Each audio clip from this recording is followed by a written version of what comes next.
రాప్తాడులో మళ్లీ tight fight. తగ్గేదే లేదంటున్న ప్రకాష్ రెడ్డి. అనంతపురం జిల్లాలోని రాప్తాడు అసెంబ్లీ నియోజకవర్గం పరిటాల కుటుంబానికి కంచుకోటగా ఉంది. 2024 ఎన్నికల్లో ఇక్కడ మరోసారి టఫ్ ఫైట్ జరిగేలా కనిపిస్తోంది. రాజకీయంగా ప్రాధాన్యత కలిగిన నియోజకవర్గం కావడంతో మరోసారి రాష్ట్ర ప్రజలకు ఇది చర్చనీయ ప్రాంతంగా మారింది. పునర్విభజనలో భాగంగా 2009లో రాప్తాడు నియోజకవర్గం ఏర్పడింది. అంతకుముందు ఈ ప్రాంతం పెనుకొండ అసెంబ్లీ నియోజకవర్గం పరిధిలో ఉండేది. విభజన తరువాత పరిటాల కుటుంబానికి అనుకూలంగా ఉండే ప్రాంతాలు ఎక్కువగా ఇక్కడ ఉండటంతో వారు రాప్తాడుకి షిఫ్ట్ అయ్యారు. ఇక్కడ 2,45,435 మంది ఓటర్లు ఉన్నారు. అనంతపురం నగరానికి అనుకుని ఉండే రాప్తాడు ఆ పార్లమెంట్ పరిధిలోనే ఉంది. ఆత్మకూరు, రాప్తాడు, కనగానపల్లి, చెన్నైకొత్తపల్లి, రామగిరి మండలాలు ఈ నియోజకవర్గం పరిధిలోకి వస్తాయి. అనంతపురం రూరల్లోని కొన్ని ప్రాంతాలు రాప్తాడు అసెంబ్లీ పరిధిలో ఉంటాయి. ఇప్పటివరకు ఇక్కడ 3 సార్లు ఎన్నికలు జరిగాయి.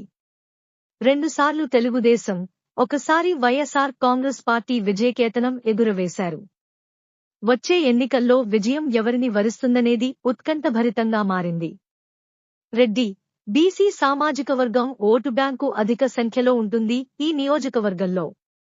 ఈసారి కూడా 2019 మాదిరిగానే పరిటాల వర్సెస్ తోపుదుర్తి మధ్యనే పోటీ నడవనుంది. ఇక్కడ 2009, 2014 ఎన్నికల్లో తెలుగుదేశం పార్టీ సీనియర్ నాయకురాలు పరిటాల సునీత రాప్తాడు నుంచి విజయం సాధించారు. చంద్రబాబు కేబినెట్లో ఆమె మంత్రిగా కూడా పనిచేశారు. హ్యాట్రిక్ కొట్టాలనే ఆమె కలను వైసీపీ అభ్యర్థి 2019లో అడ్డుకున్నారు.